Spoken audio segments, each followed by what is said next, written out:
Hi again, this is Steph, the ancient medic. I had a few friends that uh, just, got some chuckles, so I thought instead of talking about really serious things, I'd just throw out a couple stories from my interesting career in EMS. If nothing else, running on an ambulance is definitely not boring. And before I start, though, I just wanted to make a distinction between EMTs and paramedics. I have a friend who's always going, she's an EMT. I'm like, and I'm always like, paramedic. Well, capitalize. Um, no, I don't know how the training is these days. When I trained, I was certified as a medic in 92, February 92, I believe.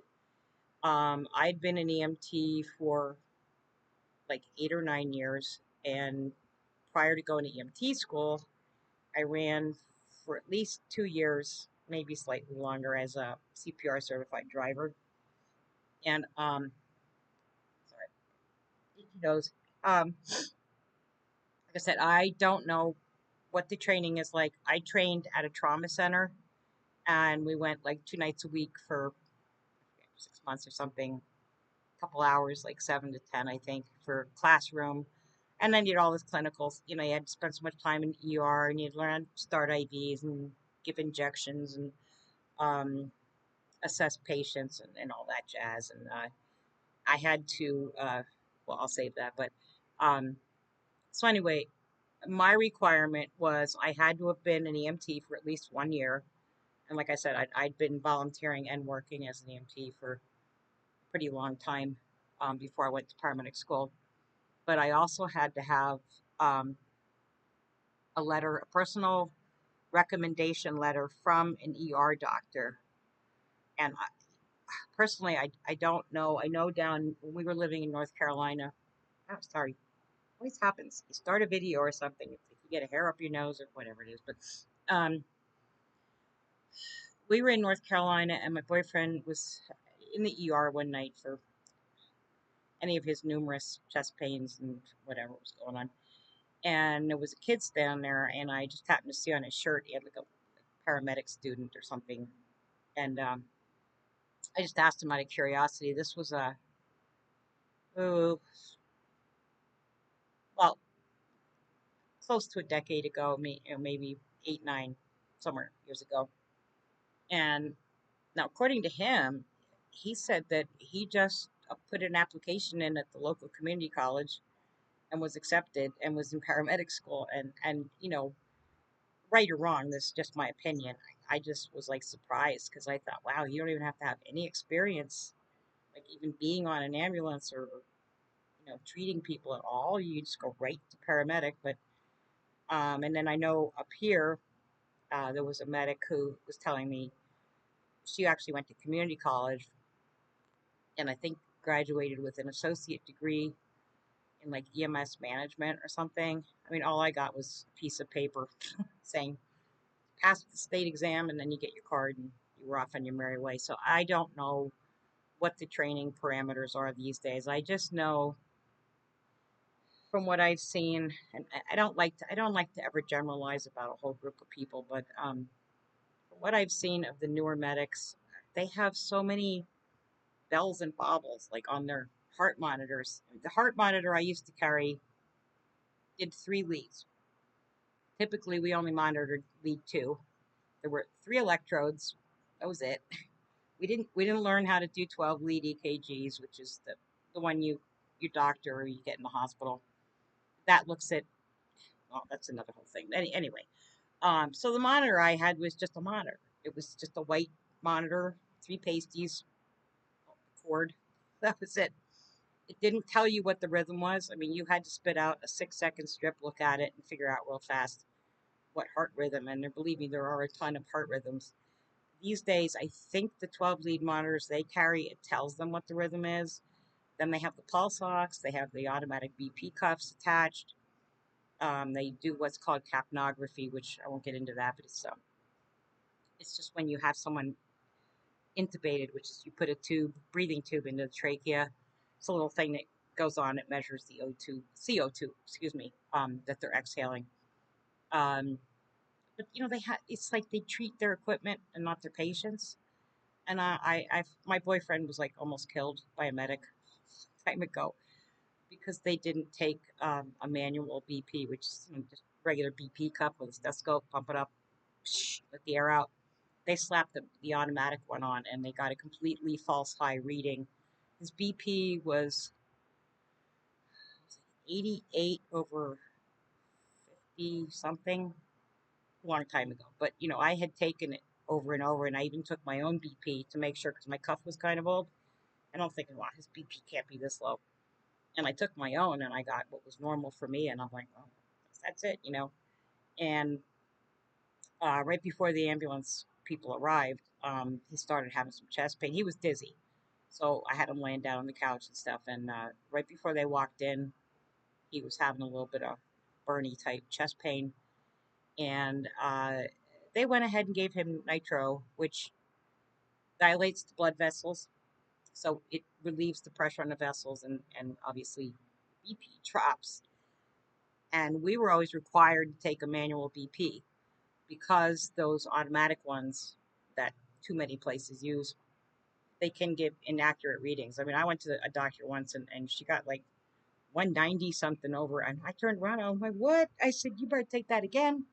And then she got like 110 over 70 something, which was more normal for me. But you just, I don't like them because I trained with my hands, my head, my senses, and I didn't have all this extra equipment. And so, yeah, they gave him, I think, two nitros, and they completely bottomed out his blood pressure. And I didn't get to the ER, I think, for like 45 minutes because we were having this yard sale. So I like get everything put away and piled up. And by the time I got there, they had already run in, I believe, one and a half of, if you've ever seen the IV bags, the real big ones, those are 1,000 cc bags. So they had run in one and a half of those, and they only had his BP up to like 100 over 60. And you shouldn't give a BP unless the system, sorry, a nitro unless the BP is at least 100 because it drops the BP. So anyway, that having been said, I just thought I'd just throw a story or two out there. I actually wrote a book a long time ago, and then I looked into self-publishing, and I couldn't even afford that. And I think there was a way to like publish on Amazon, like with very little money or no money, or I forget what, but I didn't know how to do it because just computer brain dead, um, and I couldn't find anyone to help me. So, and I was just looking for the print, the stuff I printed out. And of course, I thought it was down here somewhere, and I looked everywhere, and I have no idea. It'll pop up somewhere. Like things come and go in my life. Like things will disappear for a year or whatever, and poof, I'll find it like right in front of my face somewhere, and I don't know. So anyway, okay, so I became a medic, and um, I was running. I was just trying to think. Sorry, I was trying to think. Yeah, I was working as a medic. I'd been working as an EMT, but then when I became a medic, I was offered a job at a place where I was volunteering. Volunteering at two different places. Um, but I ran every Saturday night on a what's called a quick response vehicle, which was me with an EMT driver. And what happened was when the basic life support ambulance, which is staffed with EMTs, would go on a call and they needed a paramedic, then we would get dispatched, and me and my driver would go to the call. I would get on the BLS ambulance with my equipment, and then my driver would follow behind with our unit because our unit was just uh, room for two or three passengers and then a bunch of equipment. It was not an ambulance. And the difference between an EMT and a paramedic is uh, EMTs, like think of basic first aid with the addition of like special types of splints, oxygen therapy, Like EMTs cannot give drugs and that sort of thing. Paramedics are EMTs, or at least they were in my day, who get additional training in airway management, like same thing, like an anesthesiologist. When you go under, they put a breathing tube down your throat. That's called an endotracheal tube. Learn how to do heart monitoring, start AVs, give injections, give drugs.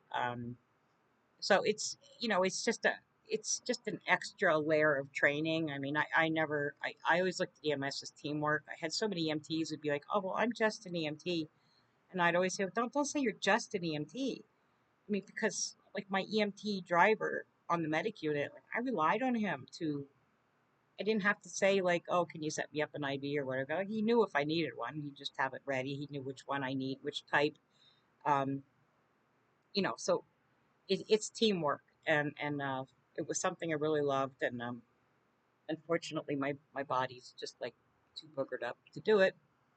But anyway, so we got a call one night. This was with the quick response unit. I used to run Saturday nights because I figured like I didn't have a life. I wasn't dating anyone, and I thought, well, other people probably want to go out Saturday nights, and no one really wants to take that shift. So I'll take Saturday night 6 p.m. till 6 a.m. and that was my normal shift I ran. So we got called one night for I mean, I don't know precisely what the dispatch was, but it was a guy who uh, had drank some ant poison, and I don't know how much, but so we get there and there's nobody outside. I mean, we just see the ambulance and there's a garage door up. So we just went in through the garage door because we didn't know if they were in there or what. But um, sometimes you don't get a lot of information, and also it depends where you run. You don't necessarily always have police that respond with you. I mean, there were like where I used to volunteer, where I started out at township where I grew up. Like we always had the police dispatched with us, no matter what. But then again, like our police really didn't have anything better to do because there wasn't really anything that ever happened in our township. But just depends. Sometimes you get them, sometimes you don't. I mean, obviously, if it's like an auto accident, then you get police or a fire call. Those sort of things, shootings. Just your average run of the mill. Like someone drank some ant poison, we didn't get police. So anyway, we go into the garage and there's no one there, so we just continued. I saw the door into the house. And as we walked past, I just happened to glance up on there was a shelf there, and I didn't think anything of it, but there were two little white styrofoam cups sitting side by side, and I didn't think anything of it at the time, but become relevant later. So we opened the door to the inside of the house, and this stench just hit you, and I was just like, whoa, it smelled really bad, and we get into like the foyer. I don't really remember the layout of the house. I just remember we walk in and the basic life support crew is standing there and they have the patient on the stretcher and he's all strapped in and he didn't really look like he was any distress. I mean, he they didn't have an oxygen on him or anything. He was just sitting there and he looked fine. But in the background, their captain was running, I mean running full tilt back and forth through whatever, maybe it was like the kitchen and then like a foyer and then living room or whatever it was. And she's waving her ear. She's like, "We need air packs. We need air packs. We need air packs." And I was like, and I looked at my partner and I'm like, "What is she doing?" So considering they already had him on a stretcher and the front door to the house was about maybe 4 or 5 feet behind where we were standing, I went, I have an idea. And I wasn't usually snarky on calls, but like I said, the patient was fine. We were allotted like 20 minutes for a medical call. So, and I could do everything en route. Um, I just went, hey, you already have him on the stretcher and like there's the front door. So why don't we just go out in the fresh air? Because we don't need to call the fire department and get air packs and we can just go outside. Just saying, I'm not the most brilliant person in the world, but I had some common sense. So with that, we take them outside, and this was a squad that we hated going out because as soon as we get toned out and hear who it was, we just look at each other and be like, "Oh, I wonder what this call's going to be like." Because it would end up he and I would like have to do everything because these people just I don't know it was like every call was like it was the first call they'd ever been on. Um, but anyway, so we got him loaded up in the ambulance, and um, I'm talking to somebody. I think someone on the crew had told me the reason the house smelled. He had vomited, which I'm sure he did. Um, and so the house reeked of like ant poison vomit. And so the patient was telling me, well, I had two cups out in the garage. One had water and one had ant poison. And I thought I was drinking the water, but I drank the ant poison. And I thought, no, because as bad as that stuff smelled, as soon as you got it like to here, you would have known that was not your cup of water. And I'm pretty sure it was a what attempt, but that was really not for me. I did have to ask him, which of course he denied, but that was really neither here nor me. My job was to treat him, but he really didn't need. I mean, I stayed on board as a precaution. Um, I started and I tried to start an IV. He was the one of the patients that I sometimes you get people who their veins roll, and I was just chasing these veins all over. I mean, I just every time I'd go to stick them, the vein would go that way or it would go that way, or it was just horrible. I usually was very good at IVs. I usually always had them in on the first try. But so then the wife is riding along in the front seat, and she gets hysterical. Now, I I don't actually know where the rest of the crew disappeared to because the only person I remember being in the ambulance with me in the back was the captain, the one that was running and we need air packs, and the driver. But I know there was like three people standing with the stretcher. So and I don't know where those people got off to, but so we're just ready to pull away from the curb, and the back doors fly open, and this guy goes, "What about the kids?" And I'm like, "What kids?" He goes, "The kids. They're kids." I said, "There were kids. I didn't even see any kids. There's kids. Like, what about them?" "Well, they were in the house." I'm like, "Well, are they in any distress?" He said, "No." I said, "Do you have an extra EMT on available that could sit with them? I'll have dispatch send another truck out." But he's like, "Yeah." I said, "All right. Well, if they're not in any distress, I mean, as long as they're out of the house, and I mean, we were all in there breathing that stuff in, and it's not going to be fatal in a couple of minutes or whatever." And I don't know why nobody thought to just go out in the fresh air, but um. So anyway, took care of that. Closed the doors back up again. We get on our way. Now the wife is in the front seat and she's starting to get hysterical. And the captain comes back and she's like, "I don't know what to do. I don't know what to do." And I'm thinking, "Hey, you're the captain of this squad. Like you don't know what to do?"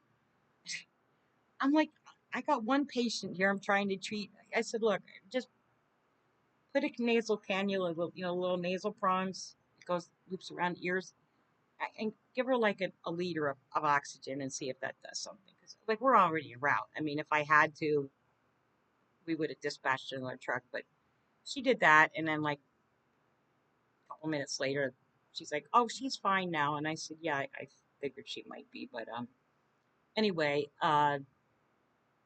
so that was basically the gist of it. It was just I have this picture in my mind forever of her running, just back and forth, just screaming about having to call the fire department to get air packs. Fresh air outside. Like I just like open the door and go out. You already have him on glitter. He's parked right there. Just straight shot and problem solved. So that was kind of a funny one. Now the next one was with the same squad, and I remember we got toned out, and I remember looking at my partner, and he looked at me, and I just said, "Oh boy, I wonder how this call's gonna go." Well, we get there. It was I think dispatched as a and unconscious, if I remember correctly. So we walk in, and there's all these ambulance people in the dining room of the house. And I looked around and I said, "Where's the patient?" "Oh, she's in there in the living room." Okay, so he and I walk in the living room. There's nobody in there except the patient. And there had been a party. It was like a bunch of teenagers. And I think it was an alcohol overdose. I don't know if she had anything else in her system, but definitely alcohol. But they had propped her up in a corner, and her head is like her chin is down here, which is not exactly conducive to really good breathing.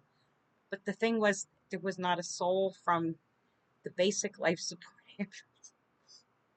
Nobody was doing anything. They're all in there like talking to family or whoever. I don't know. So I said, "Well, let's get her on the floor." Because I said, "Good airway management." He was like, "Yeah." I said, "Let's get her on the floor, and so at least her airway would be opened up." And it's a fallacy. People say, "Oh, you don't want them to swallow it." You cannot swallow your tongue. But what does happen is when someone's unconscious and all the muscles like just go lax, your tongue will go like to the back of your throat and occlude your airway, but you cannot swallow your tongue. That's I don't even know where that came from, but so let's put that one to rest.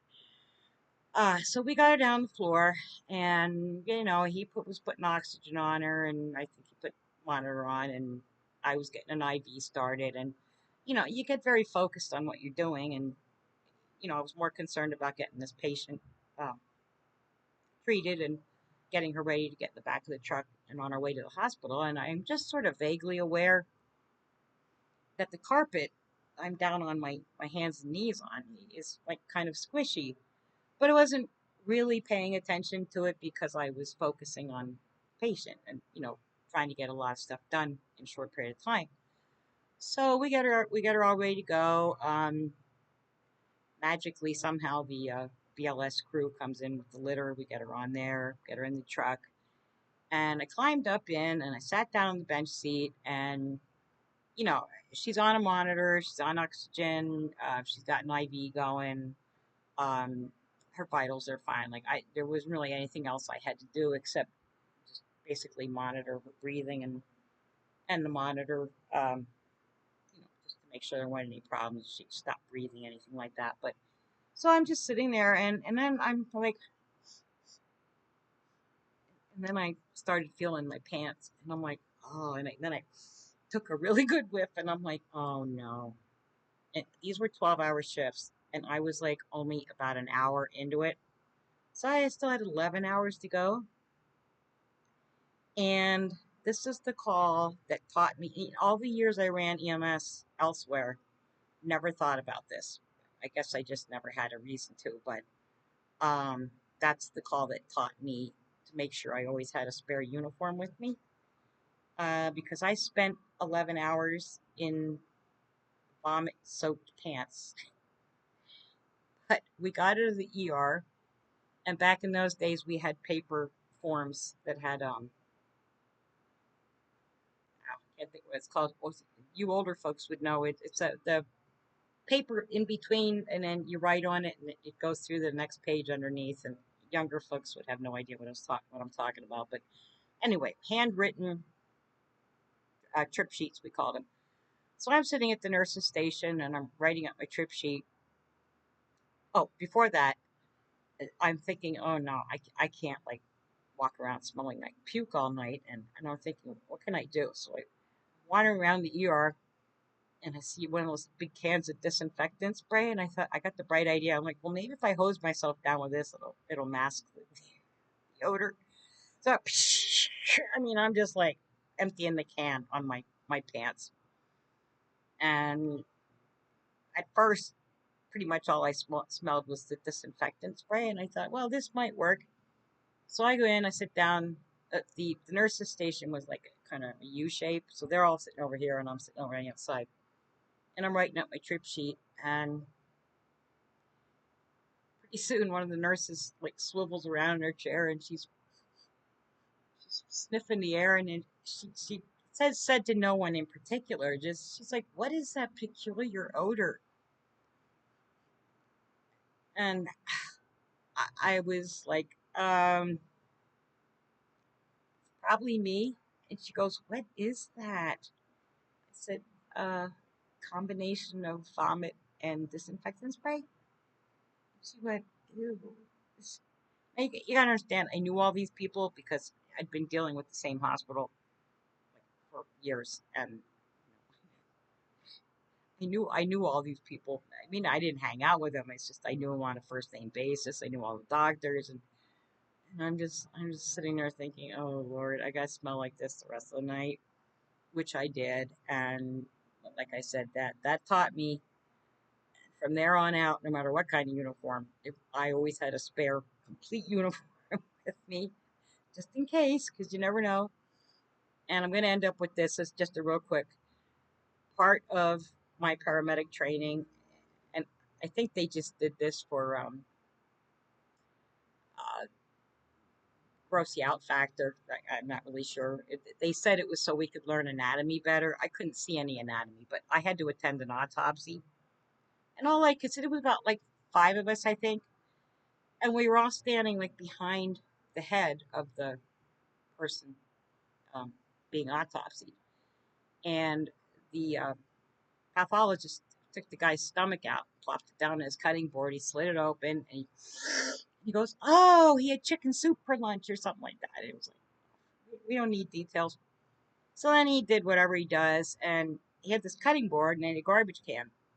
So he'd slide the whatever organ he was slicing and dicing into the garbage can, and then he had a sprayer like you have on your kitchen sink, and he took it and he'd hose down his cutting board. Well, after he slid the stomach over into the garbage can, he got out the sprayer, and when the spray hit the board, it kicked up and it hit him right in the mouth. And I was like, "Oh, dead guy's stomach contents in my mouth." No, I mean we didn't. We were just in our street clothes. No, no gowns, no masks, no nothing. I mean, I don't even remember what the pathologist had on, but and I think the guy beside me must have gotten hit because I took like a giant step backwards, and he took a step back at the same time, and I didn't ask him, but I'm just like, dude, that was. I mean, it wasn't that gross, but it was like more gross than. It's not something like you dream of like I really hope someday some dead guy's stomach contents like splashes onto my mouth. It's just not something you really want to happen, but it did, and I'm still here. I got over it. Um, so hopefully, I know there's like funnier stuff that happened. It was just off the top of my head. It was all I could think of, and I'm losing my mind because it's so stinking hot. I went out for like 10 minutes, and I was just like dripping. It was horrible. Because we've had like a 20-degree difference, and we were like in the 70s, no humidity. It was great, and all of a sudden we're like 90 something, and the humidity is just horrible. And I mean, I was just like I was gonna melt. So I came in playing around with my trombone. See, I actually do play the trombone, and I had my bassoon out yesterday, but I still can't quite get these fingers to cooperate. But um, and then I thought I'd try to find some funny stories, but I cannot find the papers where I typed this all out, and the book is in a computer, but unfortunately that computer died a number of years ago, and we just haven't had the money to take it and get all the information retrieved. So somewhere along the line, I have more stories, and I'm just not thinking of everything. But I hope maybe at least that gave you an idea what I used to do for a living and how crazy it was used to get sometimes. And there's a lot of funny things. There are obviously a lot of not funny things that happened. But for some reason, I seem to remember the funny stuff more than